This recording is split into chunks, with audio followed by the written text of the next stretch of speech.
ஜெய் சாய்ராம். எல்லோருக்கும் வணக்கம். நீங்கள் பார்த்து கொண்டிருப்பது சாயி துவாரகை யூடியூப் சேனல். நான் உங்கள் சாயி கலை. இன்னைக்கு கதை என்ன பார்க்க போறோம்னா, ரொட்டி தானத்தின் உச்சம். இந்த கதையை பற்றி நம்ம விரிவாக பார்க்க போகிறோம். வாங்க கதைக்குள்ளே போகலாம். வருஷம் 1910 கார்த்திகை மாதம் முடிஞ்சு மார்கழியும் பிறந்திருந்தது. சிரடி கிராமத்து மேலே வானமே கோச்சுக்கிட்ட மாதிரி இருந்துச்சு. காரணம் என்னன்னா, தொடர்ந்து 24 மாசமா அங்க மழையே பெய்யல. மேகம் கூட அந்த பக்கம் தலை காட்டல. கோதாவரி ஆறு கூட மணல் திட்டா மாறிடுச்சு. ஆங்காங்கே குட்டையில மட்டும் தண்ணி தேங்கி நிக்க ஆரம்பிச்சது. அந்த மணல் கூட தாகத்துல வெடிச்சு கிடந்தது. வயலெல்லாம் வெடிப்பு விழுந்து பூமி தாய் தண்ணி கொடுங்க கதறுற மாதிரி இருந்துச்சு. மரம் செடி எல்லாம் தலை குனிஞ்சு போயிடுச்சு. ஊரே ஒரே மயான அமைதியில மூழ்கி இருந்தது. அந்த ஊர்ல ராமச்சந்திர பட்டேல்னு ஒரு விவசாயி இருந்தாரு. 40 வயசு தான் ஆகுது. ஆனா பஞ்சம் அவரை 60 வயசு கிழவன் மாதிரி ஆக்கிடுச்சு. நல்ல உயரம், கருப்பு நிறம், உழைப்புக்கு பேர் போனவர் இந்த ராமச்சந்திர பட்டேல். முன்னாடி அவர் வயல் 20 ஏக்கர், கரும்பு, கோதுமை, பருத்தி, சோளம் எல்லாம் செழிச்சு வளரும் அவருடைய நிலத்துல. அறுவடை காலத்துல அவர் வீட்டு களஞ்ச தானியத்தால நிறைஞ்சு வழியும். ஊரே அவரை பெரிய பட்டேல்னு மரியாதையா கூப்பிடும். யாருக்காவது கல்யாணம், காது குத்துனா முதலாளா பட்டேல் தான் உதவி பண்ணுவாரு. பட்டேல் கை கொடுத்தா தெய்வம் கை கொடுத்த மாதிரின்னு ஊர்க்காரங்க சொல்லுவாங்க. ஆனா இந்த 2 வருஷ பஞ்சம் அந்த பெரிய பட்டேலை கடைசி பிச்சைக்காரனாவே ஆக்கிடுச்சு. வானம் கைவிட்டதும் பூமி கைவிட்டதும் அவர் தலைவிதி கூட கைவிட்டுருச்சு. விதைக்க காசு இல்லாம விதைச்சது முளைக்காம போயிடுச்சு. கையில் இருந்த கடைசி நகை மனைவி லட்சுமியோட தாலி செயின், அதை வித்தும் கடன் அடைச்சாரு. இப்போ அவர் வீட்டுல இருந்த கடைசி பிடி அரிசியும் தீர்ந்து போய் 3 நாள் ஆச்சு. வீட்டுல அடுப்பு ஒட்டடை பிடிச்சு போச்சு. பாத்திரம் எல்லாம் காலியா கிடந்தது. பட்டேலுக்கு மனைவி லட்சுமி 3 பிள்ளைங்க. மூத்தவன் 12 வயசு கோவிந்த், நல்லா படிக்கிற புள்ள. அப்பா, நான் பெரிய ஆளா வந்து உங்களை கஷ்டப்பட விட மாட்டேன்னு அடிக்கடி சொல்லுவான். அடுத்து 8 வயசு ராதா, சிரிச்ச முகம், அம்மாவோட சேலையை தூக்கிட்டு ஓடி வருவா. கடைசியில 5 வயசு பாபு, அவனுக்கு பசினா தாங்காது, அழுதே கரைச்சிடுவான். 3 நாளா வீட்டுல சாப்பாடு இல்லை. முதல் நாள் பழைய சோறு இருந்தது. 2வது நாள் வெறும் கஞ்சி தண்ணி. 3வது நாள் வெறும் வயிறு. அன்னைக்கு காலையில 5 வயசு பாபு அப்பா தொடைய பிடிச்சுக்கிட்டு அழுதான். அப்பா, பசிக்குது அப்பா, ஒரு ரொட்டி கொடுங்க அப்பான்னு. பட்டேல் என்ன பதில் சொல்லுவாரு? அவரு கண்ணுல இருந்து தண்ணி கொட்டுச்சு. 12 வயசு கோவிந்த் அப்பாவை பார்த்து, அப்பா நீங்க அழாதீங்க, நான் பசிய தாங்கிக்குப்பேன், ஆனா தம்பி அழும்போது என் நெஞ்சு வெடிச்சு போகுதுன்னு சொன்னான். லட்சுமி அடுப்பங்கரையில உட்கார்ந்து வெறும் பானையை தேய்ச்சிக்கிட்டு இருந்தா. புருஷன் கண்ணுல தண்ணி பார்த்தா அவளுக்கு நெஞ்சே வெடிச்சு போகுது. சாமி, ஏன் எங்களை இப்படி சோதிக்கிற? பிள்ளைங்க பசியில அழும்போது அம்மாவா இருந்து என்னால பார்க்க முடியலேன்னு மனசுக்குள்ள கதறினா. பட்டேல் யோசிச்சாரு. ஊர்ல யார்கிட்ட போய் கேட்க? எல்லார் வீடும் இதே நிலைமைதான். கடைக்காரன் கடன் கொடுக்க மாட்டேன்னு சொல்லிட்டான். நிலத்தை விற்கலாம்னா வாங்க ஆள் இல்ல. திடீர்னு அவருக்கு ஞாபகம் வந்தது.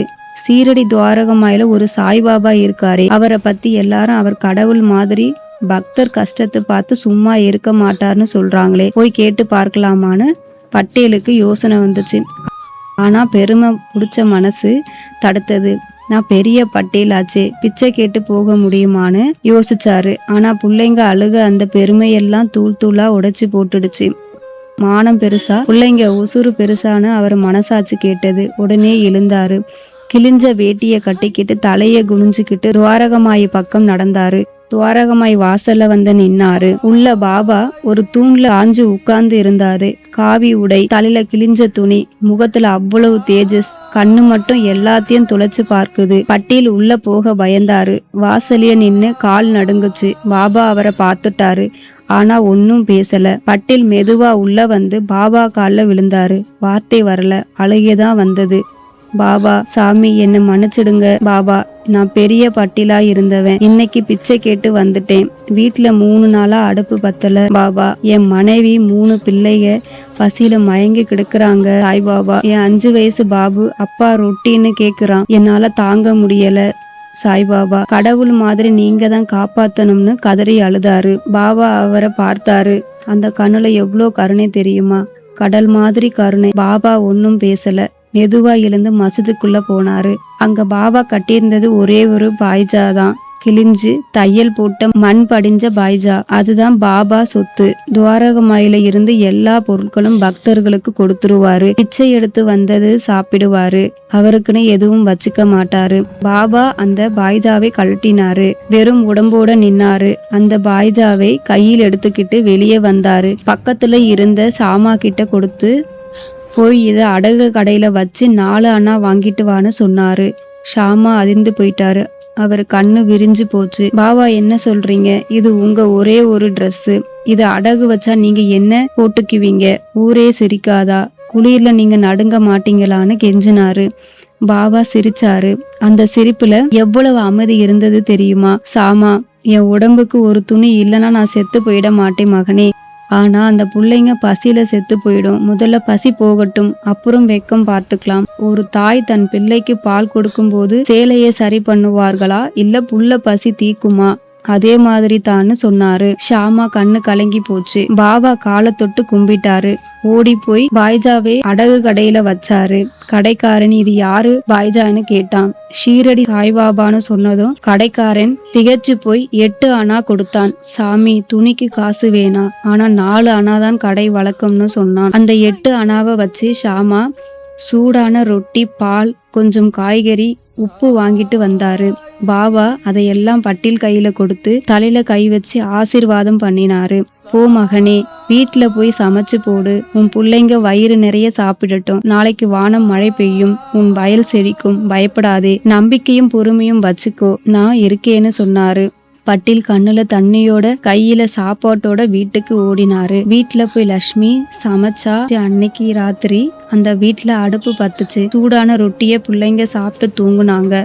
ஆனா பாபா என்ன பண்ணினாரு தெரியுமா? 3 நாள் வெறும் உடம்போட ஒரு கிழிஞ்ச சாக்கு துண்டை கட்டிக்கிட்டு மசூதியில உட்கார்ந்து இருந்தாரு. மார்கழி குளிர் எலும்ப தொலைச்சது. அதாவது பாபா குளிருது இல்லையா சாய்பாபான்னு கேட்டா, என் பிள்ளைங்க வயிறு நிறைஞ்சா எனக்கு குளிரே தெரியல அப்படின்னு சொன்னாரு. அவங்க சிரிப்பு தான் எனக்கு போர்வைன்னு சொல்லுவாரு. 4வது நாள் ஒரு பக்தை பாபாவுக்காக புது காவி துணி வாங்கிட்டு வந்து கொடுத்தாரு. அதை வாங்கிக்கிட்டு பாபா முதல் வார்த்தையா என்ன சொன்னாரு தெரியுமா? ராம்சந்திரா பட்டேல் பிள்ளைங்க வயிறு நிறைஞ்சதான்னு கேட்டாரு. தன்னை பத்தி ஒரு வார்த்தை கூட யோசிக்கல.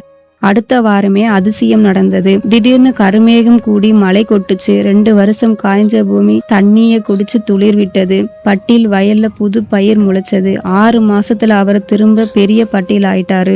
ஆனா அவர் சாகுற வரைக்கும் துவாரகமாய் வாசல நின்னு என் உசுரை காப்பாத்துனது பாபாதான். அவரு தன் துணியை கொடுத்து என் பிள்ளைங்க பசி தீர்த்தாருன்னு எல்லார்கிட்டையும் சொல்லி அழுவாரு. இதுதான் பாபா தன்கிட்ட எதுவும் இல்லைனாலும் தன்னோட கடைசி துணியை கூட தானம் பண்ணி இன்னொருத்தர் பசி தீர்க்கிற மகான். என் பக்தன் பசியில இருக்கும்போது நான் எப்படி சாப்பிடுவேன்னு வாழ்ந்து காட்டினாரு. இந்த கதையிலேருந்து நமக்கு என்ன சொல்ல வர்றார் பாபானா, உங்ககிட்ட 100 ரூபாய் இருந்தா 90 ரூபாய் நீ வச்சுக்கிட்டு 10 ரூபாய் தானம் பண்ணு. உங்ககிட்ட ஒரே ஒரு ரொட்டி இருந்தா அதை பாதி பசிச்சவனுக்கு கொடு. பாபா மாதிரி கடைசி துணியை கொடுக்க சொல்லல, ஆனா மனசுல இரக்கம் வச்சுக்கோன்னு சொல்றாரு. நம்பிக்கையும் பொறுமையும் இருந்தா பாபா நம்ம கஷ்டத்தை பார்த்து சும்மா இருக்க மாட்டாரு. இந்த கதை உங்களுக்கு பிடிச்சிருந்தா கமெண்ட் செக்ஷன்ல ஓம் சாய்ராம்னு கமெண்ட் பண்ணுங்க. ஜெய் சாய்ராம். நன்றி.